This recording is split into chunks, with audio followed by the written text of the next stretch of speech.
And we are live. It's good to have you all here. Quite a day. I mean, we got a lot going on, right? You got the shutdown, the Schumer shutdown, as it is now been called. Although we have a little intel that may suggest somebody else might have something to do with this. One AOC, believe it or not. You've got the Jimmy Kimmel stuff going on. I mean, did they see this one coming? I'll tell you, they should have listened to us, right? We predicted it right here on the Trish Regan show, did we not? We said the ratings would tank. He'd get a one-day pop because everybody was just tuning in to see, well, you know, what's really going to happen. Was he really going to say? Is he really going to apologize? He did not. He did not. And things are back to normal, which means he is a total financial drain on Disney.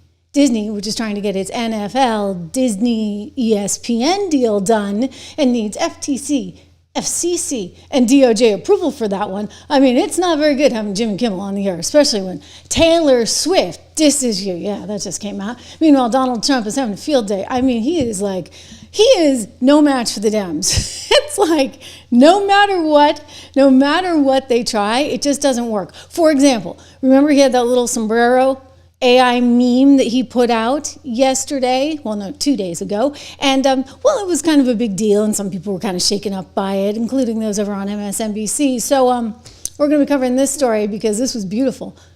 MSNBC asked Hakeem Jeffries about it, and maybe 30 minutes later, the president posted this AI.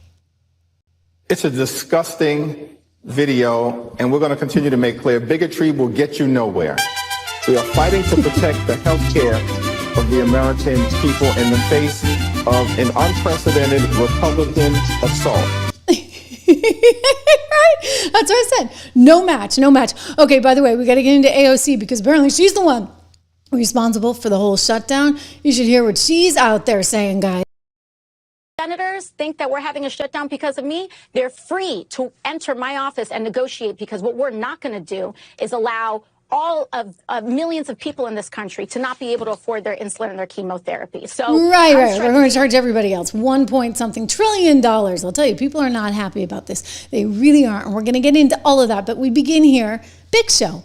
Make sure you subscribe, share, like. We're over 1 million now. This is pretty good. Jimmy, try that one on for size, because Jimmy, I don't know, as he's getting ratings like we're getting here on the Trish Regan show. I'll tell you, he's had a really, really hard time. He got one big pop, right? Because everybody wanted to tune in to see what he was going to say after saying these horrible things about Charlie Kirk. As you recall, the first night out, it was like a Monday night after Charlie had been assassinated, and he said, well, we hit some new lows over the weekend with MAGA gang desperately trying to characterize this kid who murdered Charlie Kirk as anything other than one of them and doing everything they can to score political points from it. This is what he told his audience. It was gross. It was disgusting. The feedback on this was really bad, right? Like, people were understandably upset, so upset that you saw Nexstar, you saw Sinclair say, we don't want anything to do with this guy. The FCC chair came out saying this is pretty heinous stuff. And, they eventually decided to put him back anyway. And the ratings went down. I mean, like, really down. We're going to get into the numbers here. But suffice it to say, he's spiraling out of control, down some 73%. Meanwhile, what's NBC doing? They're seizing this opportunity. They're like, hey, we're okay. We're not Colbert and we're not Jimmy Kimmel. We've got Jimmy Fallon, and he's totally apolitical. He even went onto CNBC yesterday to remind everybody that he's apolitical. By the way, still an NBC property for now until that Versant spin-off actually happens. But he went on there, he's like, I'm not political at all. It's the other guys that are political, right? Oh, and I got a big guest coming on my show. By the way, she won't go on anybody else's show. I am wondering how you're thinking about what you can put in a monologue, what it's like being on an FCC licensed avenue of broadcasting right now. Our show's never really been that political. Excuse me? We hit both sides equally. Excuse and we me? try to make everybody laugh, and that's really the way our show really works. I mean, our monologues are kind of the same that we've been doing since Johnny Carson was doing the Tonight Show. So really, I just keep my head down and making sure the jokes are funny. I have great writers, clever, smart writers, and we just we're just trying to make the best show we possibly can and entertain everybody. I messaged Higgins the other day because you got Taylor Swift on Monday And then the Demon Hunters, that's going to be a groundbreaking. K-pop. Your booking's been on fire. I mean, on fire, yeah. We've been friends with Taylor Swift since back in the late night days. I know her very well. I know. Oh, okay. So you see, this was a bragging opportunity to get out there and say, hey, we're not the political show. NBC is like, we are not ABC. We are not CBS. We are nice and clean, and we got Jimmy Kimmel. I don't know. I would beg to differ. I think that Kimmel actually throws some punches, but at least he didn't do right what Kimmel did. That's for sure. And Kimmel is seeing the effects of just having a lousy show and being a bad comedian because nobody's actually tuning in. They got a one night pop, right? Just to see probably the conservative community saying, hey, is he actually going to apologize like he should? And he didn't. So guess what? Nobody's watching again. And so Disney's right back at square one, stuck with a very expensive, lousy performer. Believe me, this has nothing to do, I want to point out, with FCC stuff. Although I would say, FCC airwaves, and I've told you guys this before, broadcast is different than cable. It's different than streaming. And you do have an obligation to have some sensitivities to your community, to be there for your community, which Jimmy apparently figures, he's only got half the country as his community. New York, LA, that's about it, right? So if the FCC really wanted to push this, I think they could. But you listen to what Vance said recently. He was like, no, we're not going to take him off the air. I mean, if Sinclair doesn't want him on the air, or if his own network doesn't want him on the air because he kind of sucks and is costing too much, that's a different story, right? First of all, Kimmel was taken off the air because he had low ratings, because the late night talk show host model is not doing particularly well. And let's be honest, because he had become so politically unhinged that I think he wasn't particularly funny. Now, the FCC chairman, Brendan Carr, put out a couple of tweets, but the government took no action. We did literally nothing to try to take Jimmy Kimmel off the air. We believe in free speech. We also believe in the right of a television station or a network to cancel somebody because of low ratings. In other words, the ratings are low. The guy costs too much. He's got like 200 producers working on the whole shebang. And you know what? For what? Because nobody's tuning in. Nobody's talking about him. I mean, he got like a one-night stint there, and that was that. So, look, this administration very much believes in free speech, but they also believe in free market capitalism at work. And hey, Jimmy, if nobody's watching your show, then why should it be on television? Meanwhile, Taylor Swift is dissing you. I mean, she doesn't even want to go on there. She's going on all the other shows. She's dissing Colbert. She's dissing Jimmy. She's going on the other Jimmy Fallon, and then Seth Meyers. It's like NBC has a lock. NBC has a lock on Taylor Swift. She's got this albums of a showgirl coming out, and so she's out to promote it. And very interestingly, she totally decided not to go on Jimmy's show. Now, why might that be? Woman like Taylor Swift who wants to reach as broad an audience as she possibly can. I think part of it is the stink associated with one Jimmy Kimmel, given his disgusting statements about Charlie, right? That's one part of it. And then the other part is just pure simple numbers. She wants to go where the eyeballs are. Take a look at this. Jimmy tanks. Those numbers I told you about, down 64%. That's what happened, right? When he came back on the air, nobody wanted to watch him. And then when you look at the gosh darn demo that everybody covets, he was down 73% in that category specifically. So Jimmy's got a problem. I'll tell you, back in the day, right? Like back in the day, I sound like I used to watch him, but I didn't. I remember my parents watching him when I was a kid. Johnny Carson. And I ran some sound on my shorts feed, actually, of Johnny Carson being interviewed. I think Mike Wallace was interviewing him for 60 Minutes, back when 60 Minutes was something. It's like back when late night comedy was something, back when the news business was something. And one of the things that Johnny Carson said, which I found so compelling and interesting, was that he would never get political. He chose deliberately to never go in that direction because he said at that point, you're no longer an entertainer. You're trying to sway someone. And his point is not to sway anyone. Then you've kind of lost the purpose of what you're doing. You just kind of want to make people laugh at the end of their difficult day. Well, that's totally gone now, right? Like, who's laughing at the end of the day? Everybody's like tuning into Rachel Maddow or whoever they have over on CNN. You're certainly not going to laugh on either of those programs. That is, unless they show one of Trump's specials, one of his AI sombrero specials, then you might start laughing. I laughed at that pretty hard. I'm going to show you some of that. But I would say, they got a problem because here on, the streaming world or in the streaming world or over on cable where I have also worked, you can get away with a lot of opinion, right? You're supposed to have an opinion. And there's no obligation to your community to have any kind of community service type platform.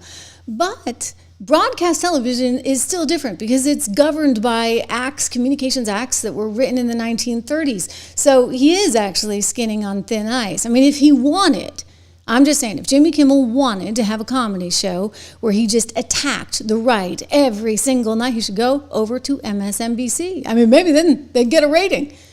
That's an idea. Get rid of Rachel. You're paying her $25 million for one show. Maybe you offer the same deal for 5 shows. You see, I'm full of ideas. They really ought to listen to me. I'll tell you, the Dems, they don't listen to the other side enough. If they did, they might actually start to have a fighting chance. Anyway, Greg Gutfeld, my former colleague at Fox, who is funny and has a show on, not just the 5, but he has a comedy show at night, and like he's taken over, right? Like people are watching him before they're going to watch these other clowns. And he said something really, really powerful the other day, and I want to play it in its entirety. It's just a couple of minutes, but I think you should hear this because he addresses a couple of things. One, just the reality that, Jimmy's a lucky guy, because guess what? He's not a target the way Charlie was. He still gets to go home and kiss his kids goodnight. So there's that. And then there's this other idea of people see this as, oh my gosh, everybody's coming for the left now. Just like, well, it's like you guys came for us, right? Did you not? Like, what do you think that was about? All the shadow banning and the actual banning, and Donald Trump couldn't have a Twitter account. He got a lifetime ban there and on Facebook. I mean, that's pretty significant, right? So Greg talks about something that I like the idea of, and I think we need to actually dive into this a little bit more. It's called mutually assured destruction. It's actually a school of thought in political theory, real politics, and it may be, in fact, what we need. In other words, they need a little bit of a taste of their own medicine vis-a-vis all these lawsuits, et cetera. I know I'm sort of merging 2 ideas together, but he does this. He does it well. I want you to hear. Great. Even in death, Charlie keeps winning debates. The media, this is what's disgusting. Just look at the reaction. The media is trying to make Jimmy Kimmel into their Charlie Kirk. But as if like getting fired is the same as getting fired upon. That's what disgusts me, is how they're trying. This is a blatant effort to get the stink off them. The decades of brainwash that created justification for violence and for murder. Sorry, guys, he's not a victim. The victim is Charlie Kirk. The victims are his family. I don't shed any tears for a lefty millionaire who can still go home and see his kids. So look at this through that prism. Jason Bateman predicts a reckoning over Kimmel's suspension. Sorry, dude. The reckoning began without you. Your side got thousands of conservatives thrown off social media. CNN tried to get Fox off the air. Do you remember that? Stelter, that don't say that. Stelter tried to get us off the air, and we're on a private airway. We're not in a public thing like ABC is. While they were doing it, they were promoting rhetoric that demonized people with different viewpoints. So there isn't a both sides here. You can't turn Kimmel into Kirk. That is disgusting, and I'm going to control myself. Let's look at the obvious here. You have to look at this like mutually assured destruction. Nice. Facebook was pressured by the president or the White House to throw people out. Trump was thrown off Twitter. You had Roseanne, Gina Carano, Dave Chappelle, Shane Gillis, J.K. Rowling. The list is endless. We could take a whole hour to do it. How do you stop that? Mutually assured destruction, like what Trump is doing with lawfare. You hunted us. You hunted Republicans. You hunted conservatives. Well, maybe you won't hunt us anymore if we hunt you. And lastly, I am so tired of these self-centered fools on CNN and MSNBC with their performative outrage, because they will never, ever stand outside before thousands of people and debate people who don't like them. They are, like me, indoor cats. They used was it S.E. Cupp used the phrase systematically killing free speech? A young man was systematically killed over free speech last week. Kimmel has every right and every opportunity to do a live, free show outdoors. And so could all those people on CNN. But they don't. If they did, they probably wouldn't get shot because no one is demonizing them. No one is calling them Hitler. That was your gig. Yep. It's true. I mean, think about that. Think about what they said about Charlie. Think about how they demonized Donald Trump and every conservative and every person who voted for Donald Trump. You now got Eric Swalwell saying he's going after anybody who's worked with Donald Trump. I mean, what a loser that guy is, not to mention, hey, Fang, she's still calling. I think she's back in China. Maybe you want to go visit, Eric. Point being, they did their fair share. We've been through it, okay? More than their fair share. They tried to bankrupt a guy. I mean, how many were there? 31 indictments? For goodness sakes, enough is enough, okay? Well, now you guys are going to get called out on it. I'm sorry. And you know what? Your little comedians that you had in your back pocket, they're getting called out on it too. And it's high time they get called out because you know what?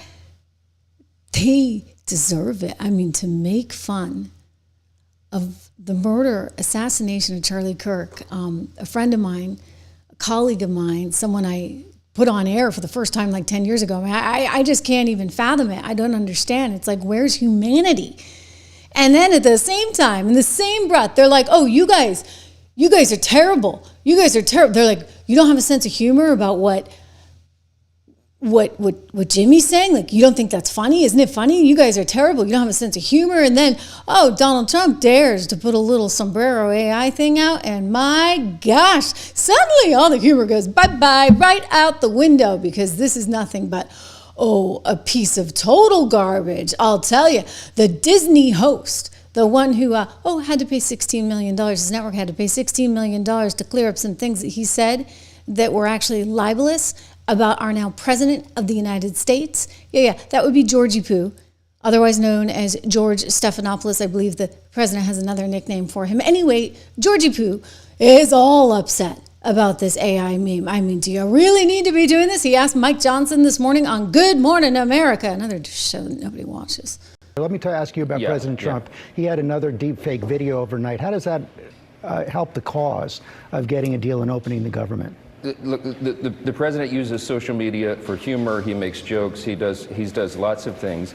What the president did in showing leadership, though, 2 days ago, was he brought in Chuck Schumer and Hakeem Jeffries to meet with me and Leader Thune in the Senate to try to work this out. He gave them unlimited time they had in the Oval Office, and they would not come to the table to do exactly, George, what they themselves have said repeatedly over and over and over. We have a highlight reel playing on my social media that shows Chuck Schumer in his own words for the last decades saying that a shutdown would be dangerous and disastrous and reckless. And now he is the one leading his party off that cliff. There's one question that Senate Democrats have to ask today.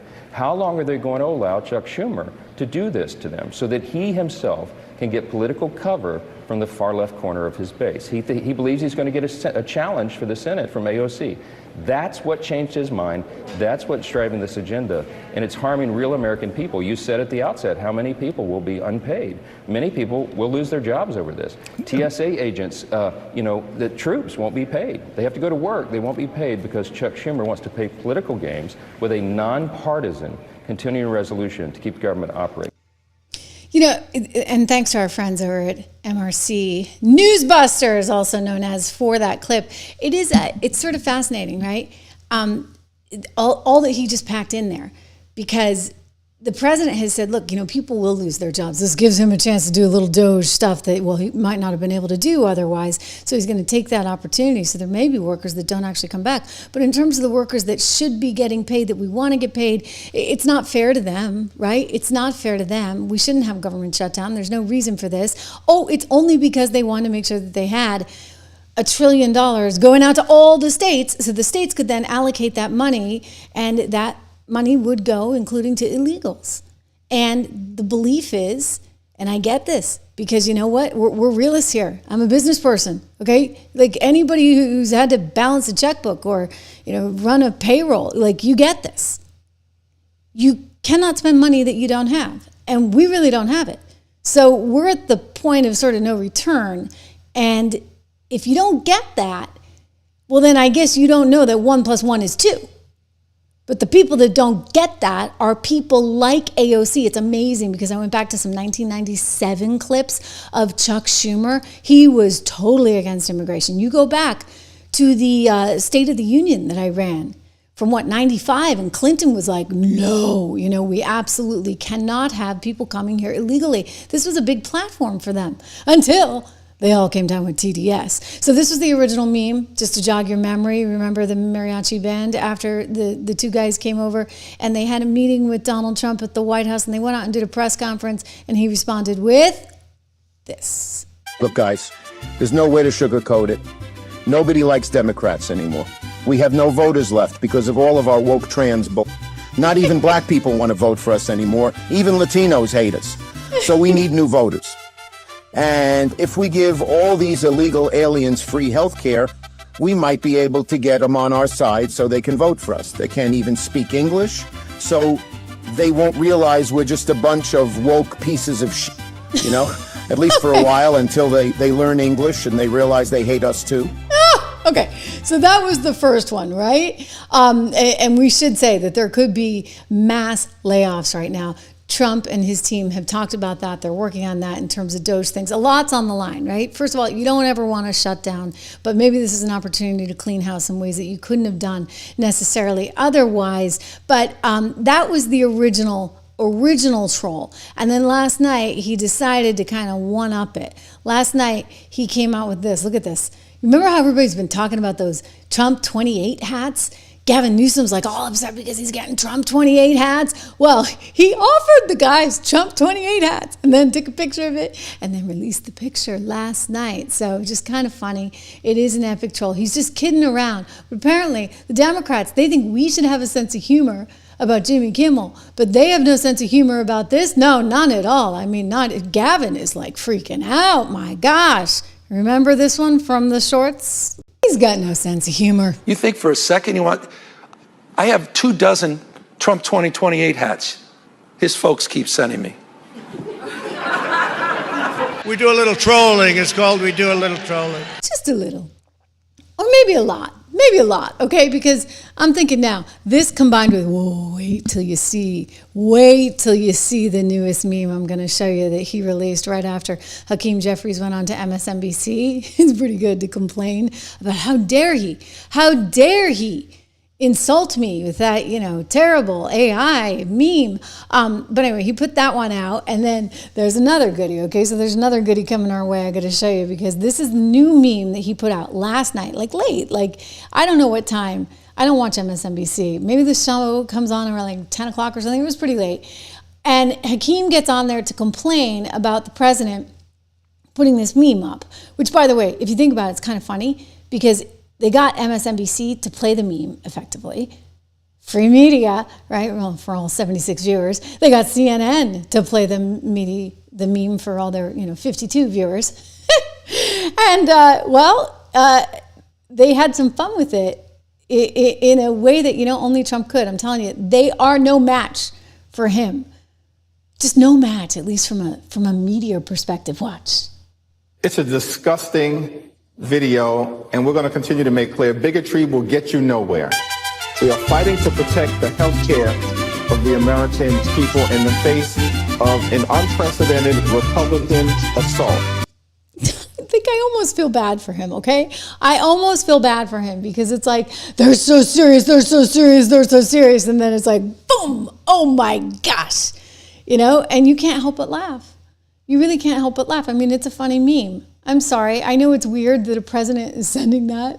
Everybody wants to be all prim and proper. He's not that prim and proper, okay? And I think that's actually why people like him. You had the CNN lady. Oh my gosh, she was flipping out over this the day before. We heard from the president late tonight on his view, I guess is how I would put it, on how the negotiations at the White House went today. I want to get your reaction to what the president posted. Look, guys, there's no way to sugarcoat it. Nobody likes Democrats anymore. We have no voters left because of all of our woke trans bullshit. Not even black people want to vote for us anymore. Even Latinos hate us. Is that appropriate in your view? Look, I think sometimes the president plays with the press like a little boy and a flashlight and a dog. And he's shining the flashlight here and he's shining it there. What he's saying is this offer from the Democrats is ridiculous. $1.5 trillion on top of funding that they already agreed to. That what they're asking for is completely ridiculous. It's disingenuous. And then for the Democrats to sit there and blame Republicans for the plight of rural hospitals is just so wrong. The problems with rural hospitals would be their policy, not ours. But couldn't the president just say, these demands are ridiculous, and not post a video with Hakeem Jeffries wearing a sombrero and putting that voice over Senator Schumer talking about people of color and immigrants? I think he said that several times already.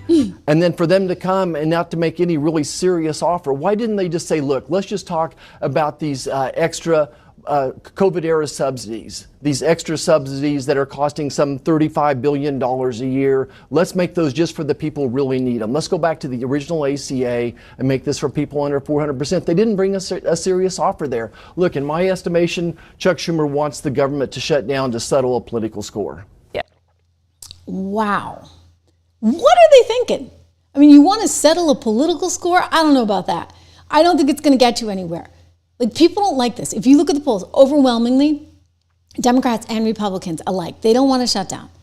And now the Democrats are getting blamed for it because they had the opportunity to avoid this. But no, they want the $1 trillion to kick in. It was set to expire. I'm sorry, it was set to expire, okay? It was only supposed to be a temporary deal because of COVID. I mean, you spent way too much during COVID. Don't even get me started, for goodness sakes. I mean, the third stimulus check from Joe Biden, the multi-trillions of dollars that we got from Nancy Pelosi and Chuck Schumer, for goodness sakes. And then there's Jerome Powell, who's out on field day. He just kept that printing press going all day long, all night long. For goodness sakes, you wonder why we were looking at nearly double-digit inflation on consumer prices. There you have it, okay? And what's happened since Donald Trump came in? Inflation has plummeted. Egg prices going down. Energy prices going down. I'm telling you, this is good stuff. And you'd think the market would have flipped out today on this. It didn't. We'll talk about that some more. But I just get back to what the heck is the left thinking, because they are already in very, very bad condition vis-a-vis what we're seeing in new polls. The Quinnipiac poll, this one blows me away. Only 30% approval. And then, Harry, some of you have seen this. I love this soundbite because a couple of weeks ago when he was looking at the data, he broke it down to, look, they can't compete. Like, the Democrats just can't compete on any of these major issues. At this particular point, the Democrats are the New Orleans Saints of political parties. What are we talking about? Trust the Dems or GOP more on the economy? Who leads on the economy? Republicans by 7. Immigration, Republicans by 13. How about crime, a big issue for Donald Trump and the Republicans? Look at that, lead by 22 points. So the bottom line is this. At this particular point, the ball may be on the ground, but the Democrats have not picked up the ball and running with it. If anything, at this particular point, it's the Republicans who are running with the ball on the top issues, the economy, immigration, and crime. Give some context on this. Compare this when Republicans last took the House. Yeah, let's compare it back to 2022. I think this kind of gives away the game right here. Okay, the GOP is more trusted than the Dems on the economy. It was 12 points in 2022. Slight decline in that lead, but still 7 points. How about immigration? It was Republicans by 3 back in 2022. Look at this.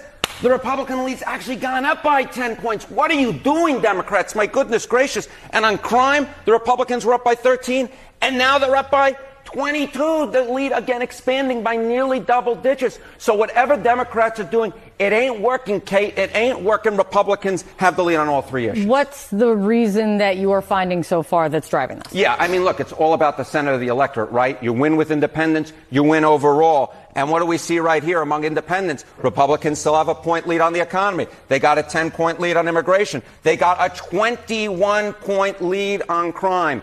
The bottom line is, when you look at these numbers, Democrats should call their offices, because at this particular point, even if Republicans, or even if the public doesn't like what Donald Trump is doing, they ain't necessarily liking what Democrats are doing. And it ain't just a referendum on one party. You actually have to go out and beat that party. At this particular point, Democrats are not able to beat Republicans. They still and again, this isn't as Donald Trump came into office. These are numbers from this month. These are numbers from September of 2025. We still find that the Republicans leading on all 3 of these issues. Right. It's incredible, okay? So, I mean, you get massive layoffs now coming in government, something that Donald Trump wanted to do. You got the left digging in their heels on this one, saying, well, we're not going to allow this because we want $1 trillion to go to illegals. Now, in fairness, right? Hakeem Jeffries is like, that is a lie. That is a lie. That the federal government can't, even if it wanted to, give money to people who are here illegally for health care. But here's the catch. You see, they dole out the money to all the states, and then the states have the optionality of choosing whether or not to give that money to people who are here illegally. So bottom line is, yeah, it eventually makes its way to people who are here illegally, and this is a big problem for the country, especially as Donald Trump has pointed out, in a day and age where you have more AI, the economy's changing, it's shifting. We don't have the resources to just be importing tons and tons of people and then taking care of them on top of it. That's just the reality of where we are right now. So this is something that I think resonates with the American people. And then, you know, as I look at what could have happened, right, everybody's laughing about my gold dress today, laughing, praising, having some kind of reaction. But I looked at gold, it was like nearly 4,000 an ounce. And I'm like, okay, it's time for the gold dress. You know, I am a market reporter at heart. So anyway, looking just at what has performed really well. We've got gold today at like 3,900, up 45% year to date. Okay, you knew this was coming. You knew it was coming. Everybody's talking about the gold. Anyway, the other thing I wanted to point out was the success in Bitcoin. So as this news came out, you saw both, you know, it was interesting. They both moved up because that doesn't always happen. And I always talk about these being two kinds of different assets, right? Gold is one thing, Bitcoin is another. Theoretically, they should work in similar ways because they're supposed to be safe havens, but that's not really the case. The reality is one is your sort of standard safe haven, gold, and the other is a play on the future, which is Bitcoin. And so they both went up, which is really interesting. This is a note at 76 Research, my investment research firm. I do encourage you to go over there. Use code word dollar so you can get it for $1 a month. The 76 report, at least for the first 2 months, it goes to $9.95 thereafter. But we did put this note out, and I think it's important to understand also what's happened in the past, right? What happens? Like, do markets freak out when you have these shutdowns? We went back and looked at all of them, and one of the longest was around 35 days, actually, during the Trump administration, and it was between 2018 into 2019, sort of over that December into January. And you can see how the market actually went down, in part in anticipation, but then it climbs right back up. I think this time around, like, people are wiser. They're like, you know what? It'll be under control. We're not that worried. Again, I encourage you to go to 76research.com, use code word dollar, and check that out because lots of good ideas in there for you. But I would just say that, you know, it's funny to see this reaction amongst all of these people. I want to get to another big story, which is Chuck Schumer getting totally taken down by CNN today. Now, whether this was deliberate or not, I'm going to ask you your opinion on this. I, having been in the media business as long as I have this like sneaky feeling that it was totally Chuck Schumer not wanting to answer the question. Now, it could have been his IFB, his earpiece, just having gone out, and that's how they're playing it. But let's watch the clip together, and you tell me what you think. Is this Chucky boy looking for an exit path? Because everybody's calling this the Schumer shutdown. Watch. Every Republican who's gone on TV the last 12 hours or so has called this the Schumer shutdown. What do you say about that name?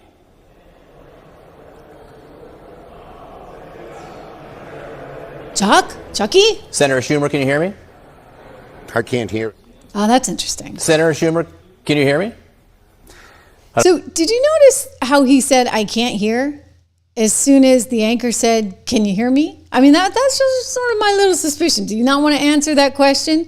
We'll give him the benefit of the doubt because I'm a nice person and say it was just the IFB. Actually, he should be kind of honored that they're calling it the Schumer shutdown because apparently it's the AOC shutdown. I think Senator Schumer can hear me right now. Maybe the government shutdown included audio on Capitol Hill.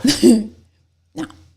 That was either Chucky trying to get away from the question or, you know, as I said, maybe he should have welcomed it. Maybe, you know, with bells on, he should have said, you better believe this is all about me and I care passionately about this because I'll tell you, The woman who is chomping at his heels, one AOC who wants to become the next senator from New York. And I'll tell you, Chucky's numbers are lousy. And for some reason, don't ask me why, this lady has appeal. She's moronic. She's effectively a communist. She rides around in a private jet to do her, fight the oligarchy tour. Yeah, I'm talking about one AOC who talks about being from, where does she say? From the Bronx, even though she grew up in a Tony Westchester suburb. Yeah, one AOC. Listen to her talking about how she's in control of all this. What I'm not going to do is tolerate 4 million uninsured Americans because Donald Trump decided one day that he wants to just make sure that kids are dying because they don't have access to insurance. That's what's not going to happen. And so if those senators think that we're having a shutdown because of me, they're free to enter my office and negotiate, because what we're not going to do is allow all of millions of people in this country to not be able to afford their insulin and their chemotherapy. So come strike a deal with me if that's what they really think is going on. Come deal with you? Well, that's interesting. So are you the one that's controlling this? You see, this is what's being floated. Apparently, because she wants Chuck Schumer's seat so badly, he's on thin ice. And he would have left himself open and vulnerable to this New York congresswoman coming after him in an attack. So then it becomes sort of myopic. This is about Chuck Schumer trying to save his you-know-what, as opposed to doing what's right for the country. Don't forget the last time, when they got a little Band-Aid through. Remember, he kept saying how important it was because we couldn't shut down the government. Well, now he's like all about it. Like, how does that make sense? So Nancy Pelosi, his partner in crime, was asked about this today, and I want you to hear what she had to say. I think that AOC is getting on, or under their skin. It was a thought from the Republicans that AOC is directing this, and she said that senators are welcome to go to her office directly. Is she driving that? Why are you saying such a ridiculous thing? I'm just quoting what AOC said. She said go to her office directly. Do you think there's any credibility to that? She's not directing this. She's wonderful. She's a real team player and the rest of that. You started by saying Republicans saying that she's directing this. She is not. Hakeem Jeffries is. And this takes a lot of experience, a lot of unity from the caucus in terms of the point of view. And that's what this is. She's an articulate spokesperson for her point of view, Hakeem Jeffries. That kind of seems like a dig to me. Did it not to you? Oh, yeah, she's wonderful. She's wonderful. But, this takes experience. Oh, believe me. Lady, you got a lot of years of experience. So does Chucky. I mean, this is the problem with your entire party. You don't have any new blood. Nobody new coming along. I mean, you can say, okay, Trump's older, but guess what? He was new. He was fresh. He hadn't been in a political life his entire life, right? He wasn't just a politician. He had actually been a businessman. He knew what it was like to operate in the real world, unlike these people. And so now Chucky is hostage to AOC because AOC knows if he goes along with this, she can go on the attack. So you see how this becomes about sort of micro things as opposed to macro things. It's about Chucky trying to cover his own you-know-what, his own behind, and AOC seizing an opportunity as opposed to what it really should be. I'll tell you who gets this. Speaker Mike Johnson. You heard him say it, right, with Georgie Stephanopoulos earlier on ABC this morning. He also mentioned it with Laura Ingraham last night, and I'll tell you, he's spot on. Listen to this. The GOP bill to keep the government open may be getting the support of 3 Democrats now in the Senate. So the dam may be breaking, but Schumer's, he's putting his foot down, is he not? Yeah, he is, and you nailed it there, Laura, hit the nail right on the head. He's doing that for his own benefit. Remember what happened in March. We had a CR. He had to do the right thing to keep the government open. That's right. Hill geek. Yes, that's it. To keep the government open so we could do our jobs, Chuck Schumer went out and said it would be so dangerous to shut the government down, remember? We have him on tape. His entire career he's been saying that. Now he has suddenly shifted gears. Why? He's afraid of AOC. He thinks he's going to get challenged in the next election, so he has to fight Trump even if it means throwing the American people under the bus. That's exactly what's going on. And I think Senate Democrats understand that. They don't want to be along for the ride. Well, right. Okay, so that's the problem now. You have imbeciles like AOC calling the shots. AOC, who is aligned with the communist Comrade Mamdani, who wants to become the next mayor of New York City. And what is his solution? Oh, he's going to tax every corporation, he's basically going to lose all business, the little that New York City has left. This is who she sees herself aligned with. Let's take a peek. Oh, he went on The View, where they love him. They love him. They love him until they realize they'll have no money because he's going to take it all, along with ABC's money. Oh, well, ABC will just have to relocate its studio, maybe to Connecticut or New Jersey or someplace else. New Jersey's high taxes too. Connecticut as well. Here's my advice. Go to New Hampshire. Live free or die in New Hampshire. No state income tax, no sales tax. They're phasing out the dividend tax. You can't beat it. Anyway, I digress. Here is Mr. Comrade Mamdani, AOC's BF, on The View. So one of the things that I've heard you talk about is making the city affordable for everybody, and that you're going to, put a tax on people who make over $1 million or whatever.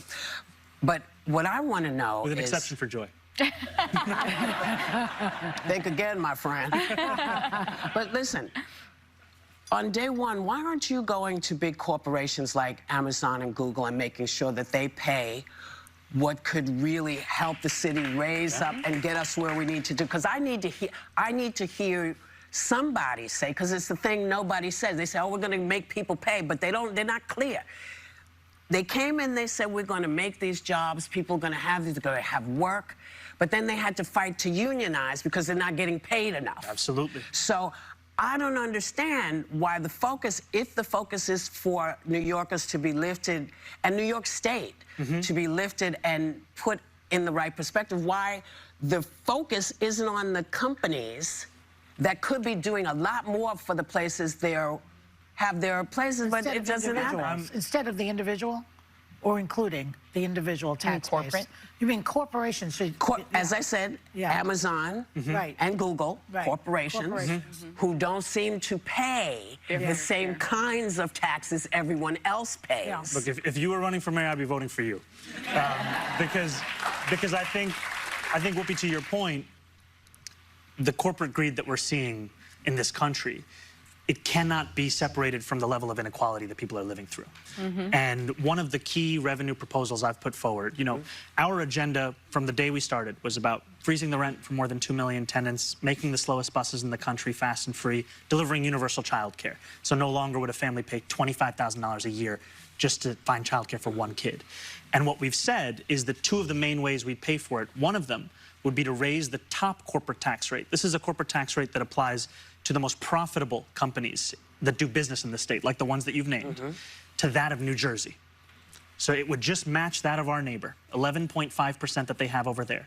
By matching our neighbor, we would raise $5 billion a year. And that would be money we could reinvest into working in middle-class New Yorkers' lives so that everyone could afford. So you don't think that would drive them out of the city, then? No, so the nature of our tax law is that applies to any business doing business here. They could be headquartered in Miami, but if they're doing business here, it applies to them. And the reason that I believe they'll keep doing business here is because this is one of the largest economies in the world. Everyone wants to be here. And he's the mayoral candidate, I should specify, not the mayor of New York City, not yet. But I'll tell you, the polls are looking good for him, shockingly so. What's going to happen to New York City? And forgive me, I forgot that New Jersey had even higher corporate taxes. You know what? Companies are going to leave. They're going to go to Florida.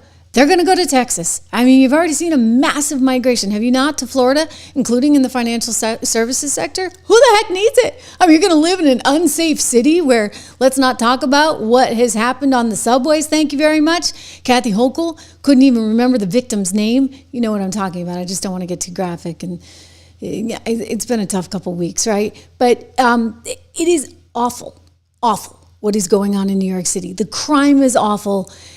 And sure, you got a lot of poverty, you got a lot of problems, but is your answer to say, okay, we're going to tax everybody who has anything because it costs a lot of money, let me tell you, to live in New York City? Is your answer to say, oh, well, we don't want Amazon here? I mean, that's an AOC answer. Remember when AOC had an opportunity to get like tons and tons and tons of $100,000 jobs? Thousands of them in Queens. And she said, oh, we don't want Amazon. Nope, we're not going to take that company. And they said basically, F you, thank you very much. We don't need to be in Queens. They were trying to do her a favor. You know what? They don't get it because fundamentally, they're all a bunch of communists. And when you got a bunch of communists running the show, you got a real problem. I mean, this is not who our country is. It's never what our country was to ever. I mean, we were founded on principles of freedom, and with that freedom comes economic freedom. Does it not? I mean, real economic freedom. I mean, this is what makes us so special, that you have an opportunity here, unlike anywhere else, right? We've talked about this before. I have cousins that live in France. I have cousins that live in Ireland too. But there's no, I haven't talked about this with my Irish cousins, but in France, it's like there is no French dream. There's nothing like that. There's no Indian dream. There's no Chinese dream. It's the American dream. Why?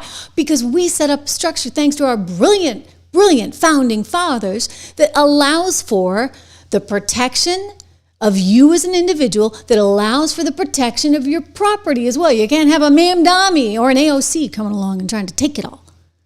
That's pretty important stuff, guys. All right, and this is what they thought about 250 years ago. We are coming up on the 250th anniversary of the United States of America. It's a big one. Okay, I'm going to be singing. I need to start playing my God Bless America stuff, right? That's why I'm in gold today. Anyway, Americans for Prosperity is calling on you, as am I, in partnership with them, to be part of this. They're launching a One Small Step campaign, kicking it off with the 250,000 Steps for Freedom Challenge. It's a national call to action, everyone. One of the largest grassroots mobilizations in the country is to protect our freedoms and to reignite the American dream that we love and need to protect. So every step counts. Go ahead and visit this site, because they'll give you just some ideas. I mean, it may just be having some friends over for tea or having a dinner party on a Friday night where you talk about how this country was founded. Like, have those conversations with your community. Visit Take One Small Step to get started. TakeOneSmallStep.com to get started. Let me make sure I have that. Take one small step. There we go, on the screen. Let's fight, right, for what makes America special together. It is really important that we remember that, because we are special and we are unique, unlike any other country in the world. And you got these bozos out there saying, hey, we want to just make ourselves global and we're going to bring everybody here and we're going to give them everything. Listen, we are a country of immigrants, don't get me wrong, right? And we'll never lose sight of that. But our ancestors came here legally, and that wasn't easy. You know, I think about my own ancestors and the potato famine and the stories my grandmother used to tell me. I think about how, you know, my great-great-grandmother got here and she was ill, and her two little children wound up in an orphanage because as a father, the great-great-grandfather had to go and work in the factory and be able to make some money. And, you know, and that was a time and a day and age. And I'm not, don't get me wrong for 2 seconds. I mean, this is why we do have some government assistance, and this is why we need church assistance and community assistance. Don't get me wrong. But they wound up in an orphanage, and he would walk by every night after his shift at the factory was done, and he would wave to them. And you know what? I'm going to get like teary-eyed, but they went on to live the American dream. And that's why they came here. And that is why people come here. But we've got to find a way to do this legally. We can't just open the spigot and say, okay, everyone's in. Like, that's not the way this works. And so, there, you know, I realize this is just a big, giant spin game right now. I'm looking at some of the sound, and for goodness sakes, you've got this Governor Pritzker, you know, out of Illinois. He's freaking out because they're going to start going into Illinois pretty soon. Yeah, they're sending the National Guard into Chicago to try and get that place cleaned up. And, you know, he's furious. He said the President of the United States decided to shut down the government because he's unwilling to sit down and discuss things with Democrats. That's his view on it right now. Well, they did sit down. They did discuss things. And you know what the sticking point was? That $1 trillion. $1 trillion that we don't have, that was set to expire. Like, that's it, guys, okay? You're not going to be able to keep that money going. And that's what they're throwing a temper tantrum over. That's why AOC is throwing a fit, and she's seizing a political opportunity as well. But you know what? Here's the deal. And my former co-host from CNBC, who's now at my former employer, Fox Business, one Larry Kudlow. Larry's terrific. He said, you know what? He's boiling it down to brass tacks here. You know, you're going to have an opportunity, ladies and gentlemen, and I've said this as well, to reduce the size and scope of government like you never knew you had. Let's listen in. All right, folks, Russ Vogt will seize this opportunity. That's the subject of the riff. Look, nobody's thrilled about government shutdowns. They're disruptive, they're acrimonious, disorderly. They get a lot more public attention than they really deserve. Meanwhile, there's no economic or stock market impact. In fact, as I said, a couple of the stock indexes actually hit record highs again today. That's my point as well. Shutdowns don't affect essential programs either. Not affect Social Security, Medicare, veterans benefits, military operations, or others. But we do have a shutdown, and I'm going to say it. This shutdown provides an opportunity to greatly reduce the size and scope of the federal government. And when that door opens, it's important to walk through it. What's more, the quarterback of this opportunity is Russ Vogt, the OMB director.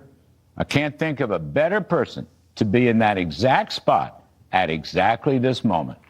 Russ has been working hard on these issues for many years. Yes, he has. And you know, Doge was working hard on these issues as well. So he's talking about the OMB director, and the OMB director is saying, okay, well, where's the fat right now? Where can we save some money? And don't forget what Donald Trump told everybody. Do I have this sound for you? In a press conference late yesterday afternoon, he basically said, hey, you know what? We can actually do a lot of good stuff here. We can actually move forward with a lot of the plans that, you know, we wouldn't otherwise have been able to do. Now, again, you know, you don't love this. It's not ideal to have to be in a situation where you are cutting jobs. It is going to have an effect, certainly on the local economy there, without a doubt. But, you know, the reality is there's going to be a chance to actually do more than I think anybody actually anticipated, which means you're going to get rid of some of these jobs that you don't need. And I'm sorry, but there's a lot of jobs. There's a lot of jobs that you just don't need. So, you know, he's kind of echoing what Larry is saying here. He's saying that, you know, there's jobs that we can get rid of that we might not have been able to get rid of before. And that's perhaps the upside of all this. Let's listen in. What you're doing. Thank you very much, Linda. Okay, any questions, please? Mr. President, as we inch closer to a government shutdown this morning, you said you might do a lot of layoffs. If Doge is already reducing the federal workforce, why is it necessary to link more federal jobs cut to a shutdown?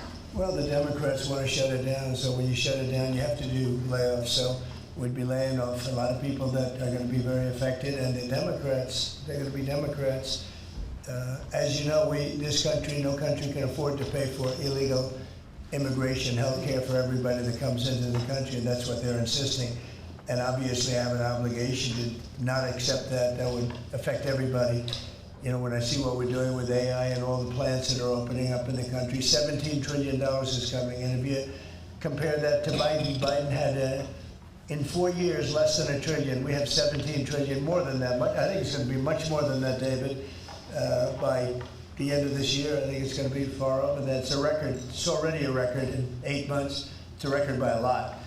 And so we're doing well as a country, so the last thing we want to do is shut it down. But a lot of good can come down from shutdowns. We can get rid of a lot of things that we didn't want, and they'd be Democrat things, but they want open borders. They want men playing in women's sports. They want transgender for everybody. They never stop, and they don't learn. We won an election in a landslide. They just don't learn. So we have no choice. I have to do that for the country. Yes. They don't ever learn. I mean, they really don't ever learn. I'm sitting there going, like, how can any group of people be so enormously stupid?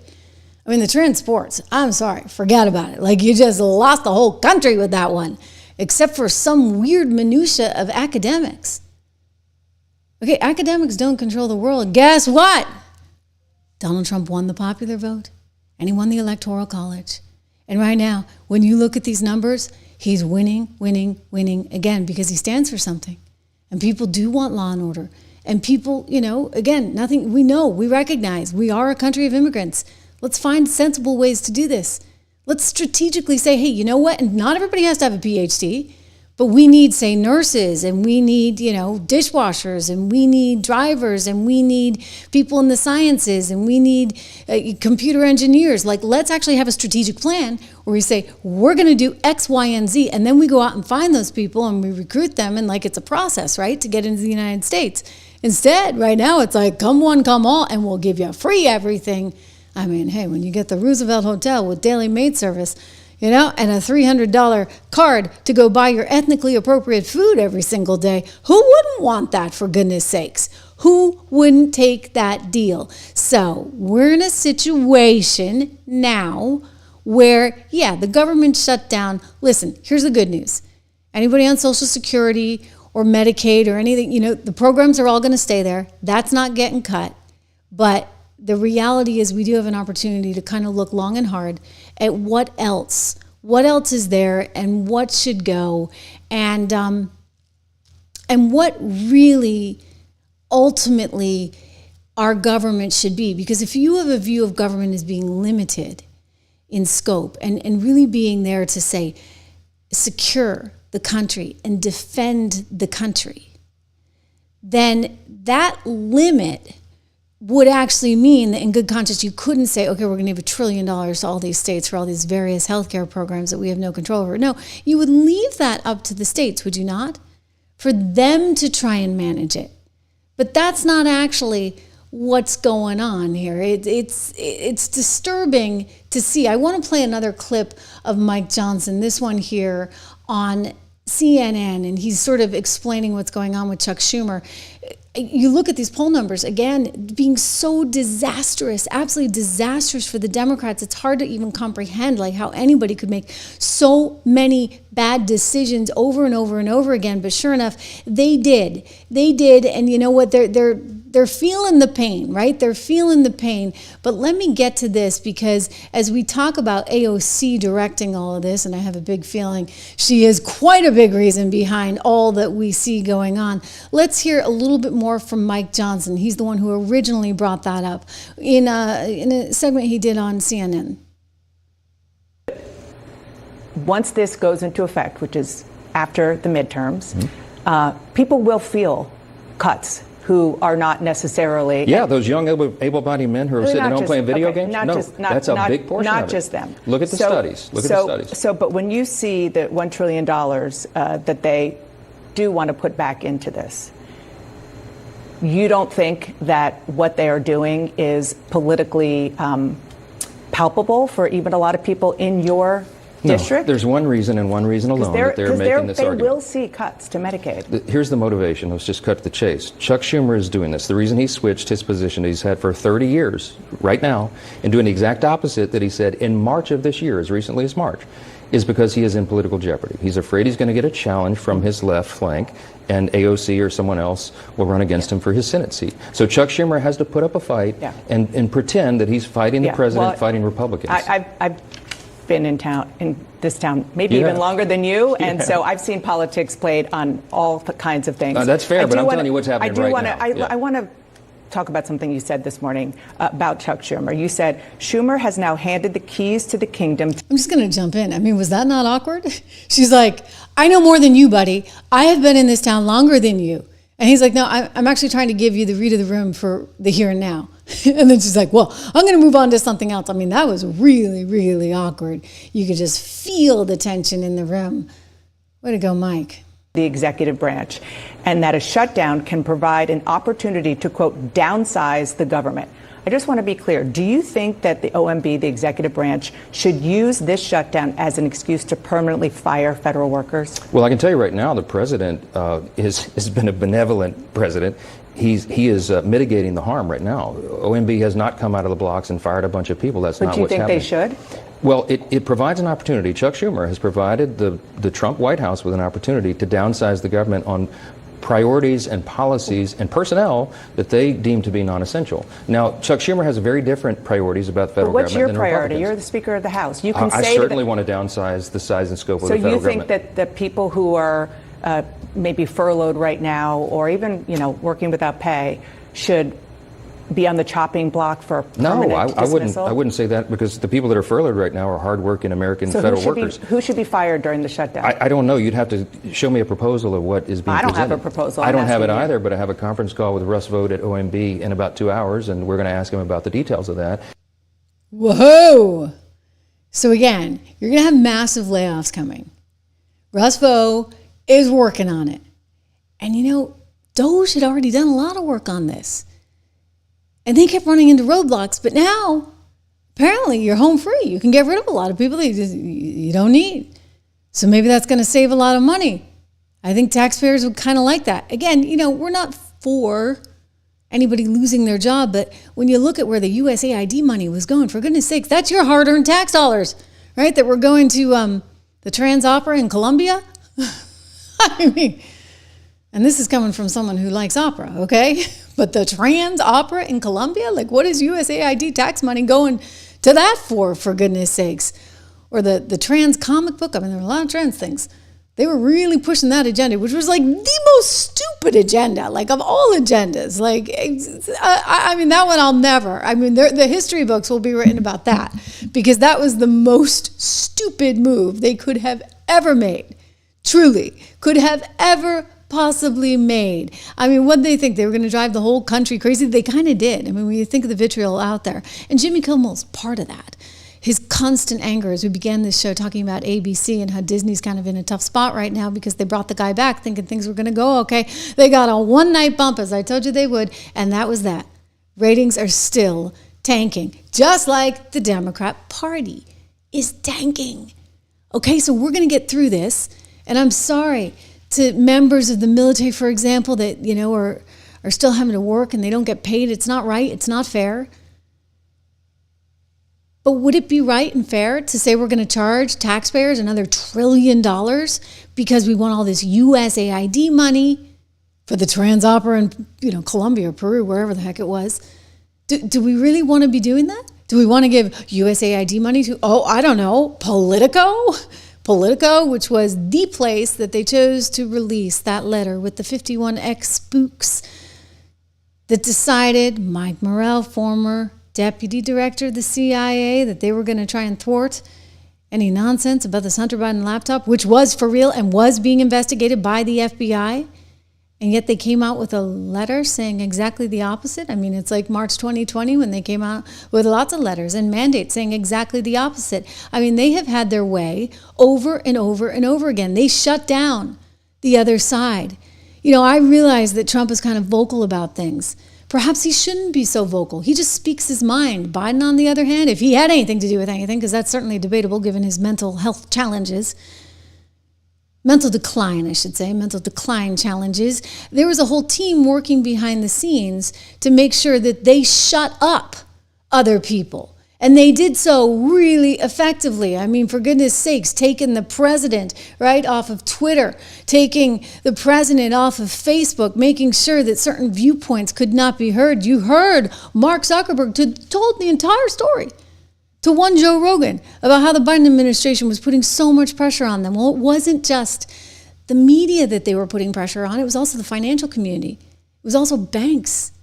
I mean, I told you myself, I got calls like I'd never gotten before. I'm like, why am I suddenly so popular with my bank that I've had for 20 some odd years? No, suddenly they wanted to know all about me and we had to talk regularly. I'm like, why are they calling me constantly? Well, under the Obama and Biden administrations, you had regulators, of course, pressuring these banks to, in fact, close accounts for some industries. I've talked to friends in the crypto industry that ran into this, and for individuals that they didn't like.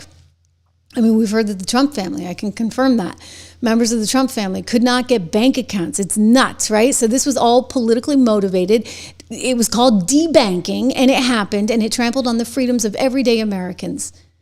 Everyday Americans, everyday business owners, everyday citizens that constitutionally had a right to open a bank account, but you had the government suddenly leaning in and trying to get in. Oh, they wanted to get in really hard. I remember when Janet Yellen little, I used to call her, from Cinderella, the fairy godmother of the markets, bibbidi bobbidi boo. Let me just lower interest rates again and we'll print a little more money and cause a little inflation, but who cares? Well, she wanted to get into everybody's bank account if you had more than $600 in transactions, because somehow they were going to catch the big fish that way. Oh, that's not what that was about. That was about getting into the banks once again. So thankfully, President Trump is taking decisive action to stop this, and that's important. His executive order calls out regulators who abused their power, and there were ones that did that, and makes it very clear that debanking has got to end once and for all, no more. But lasting reform, you know what? It's going to require more than an order. It's going to require Congress to act. And that is where you come in. And that is where my friends over at Americans for Free Markets, and I'm happy to partner with on this because it's so important, that's where they come in. And that's why they're thanking President Trump for standing up for freedom and urging Congress to follow his lead. Together, you know what we can do? We can establish a national fair access standard to prevent services from being denied based on political, social, or religious views. I mean, yeah. Duh, right? This will bring clarity and consistency. And you know what? Some long overdue accountability, shall we say, to a very non-transparent industry. So to protect the financial freedom of every American, of every consumer, of every American business, Congress must build on President Trump's leadership here. Update these outdated laws and codify his executive order. Americans for Free Markets is calling on Congress right now to ensure the abuse of power can never happen again. You can learn more today at freemarkets.com. That's freemarkets.com. Who's not for free markets? I'm for free markets all day long. I wasn't going to do this story, but I think it's important to do in light of something that Ted Cruz talked about last night, and this is in regards to my friend Charlie Kirk. I want to pull some sound up for you because, he got out there and he made some very bold statements about, do we have it? We may not have it. We may not have it, unfortunately. So I will paraphrase. Let me do that. I'm going to paraphrase. Ted Cruz got out last night on Fox News and he made some powerful statements about how we actually have to understand where money is coming from that's funding some of these radical organizations. I mean, I don't know how, for example, this group, it's called, this group that's possibly associated with the assassination on Charlie Kirk. Again, this is just all alleged right now, but allegedly and reportedly, the FBI is reviewing this rebel group. It's called Armed Queers of Salt Lake City. And I would just question, apparently they were getting some money from the Communist Party of China. And we know that because the leader of that group, you see her, she's an Iranian American. Her parents immigrated from Iran. Her name, I believe, let's see if we can pull that up for you, is, do we have it? Yeah. Oh, good luck pronouncing this. Urmia Fananian. And, the FBI, let's just say they're looking into everything right now, and I can confirm that. According to this story in the Daily Mail, a Bureau official said it's certainly possible that she's been brought in for questioning. It did seem strange that they removed all of their social media images so quickly, right? That was a little bit bizarre. Right after Charlie Kirk's assassination, one has to wonder if there was any kind of support for the training. Maybe you don't even need that much training. I've been told by my hunter friends, it was a pretty easy shot. But was there any kind of radicalization that went on of Tyler Robinson, courtesy of this group? Here they are learning to shoot. It's a concern. And this is something that, again, Ted Cruz brought up last night because we have to know where money's coming from. Anna Paulina Luna has been all over this, and one of the things that she keeps coming up with or coming back to is this Neville Singman and the allegations against him, because he is somebody who is very heavily funding an organization called the Party for Social and Liberation, quite literally the Communist Party here. Its ideology is communism, Marxism, Leninism. It's very far left, and Neville Singman lives in China and has actually built a business sort of, having all these bots, I'm told, all over the world. In fact, the New York Times did this huge article on him, a global web of Chinese propaganda leads to a U.S. tech mogul. This is relevant because apparently this group, Armed Queers of Salt Lake City, got funding from this group, apparently for their trip to Cuba. So that's a little weird. And then on top of it, as Anna Polina rightly points out in this particular, if you look at Ermaya's Instagram profile, and I have to lean in because I can't see it that well, but it says PSL Web. So she was actually part of that organization that I just told you about that's being funded out of China by that one guy that the New York Times and the Daily Beast and a bunch of other liberal publications did quite a story on. So this PSL, Workers' World Party, I guess it's split from the Workers' World Party, forgive me, but it's another one of those, Workers' Party. This one getting a lot of its bankroll allegedly out of China. Neville Sigmund denies it all. He denied it all in the New York Times article. Anna's trying to get him in. Congresswoman Anna Polina Luna wants to get him in to testify. I mean, if he shows up on U.S. soil, they're immediately going to bring him in for testimony. But right now, he's just out of the country. And he says he has nothing to do with this, but it's peculiar that this particular girl, and again, we don't know much right now, and I'm careful about speculation. Out of respect to Charlie, out of respect to the process here, we don't want to go too overboard in terms of trying to figure out, okay, what's what. But here's what I'm going to go back to. Whatever may have influenced this kid, even if it was just as simple as some chat rooms on Discord, if there's any connection to any of these organizations, we need to know about that. That's actually pretty serious. And, in the case of George Soros, and I know everybody wants to make him the boogeyman, and he comes up a lot. Sure, let's follow that money. I have a feeling it, went to Black Lives Matter and things like that, which aren't great. Believe me, they're no walk in the park. And it really felt like for a while they were inciting some of this really dangerous rhetoric. But if the Chinese are actually trying to, arm a trans movement, I think that's something we need to know about. And by the way, if she's running this organization, doesn't she have to register as a foreign lobbyist or something? Because you're getting money from a foreign source? I find that very peculiar. So a lot of questions, regardless. I mean, maybe this kid was just nuts, right? Obviously nuts, and was not radicalized by any group. Maybe, just felt passionately about his roommate, whatever. Who knows? I doubt that's the case. I actually think that he went down a rabbit hole that a lot of young people sadly are going down and really couldn't ever get out of. And it's an unbelievable tragedy and something I will never forget. We were all here together the day it happened.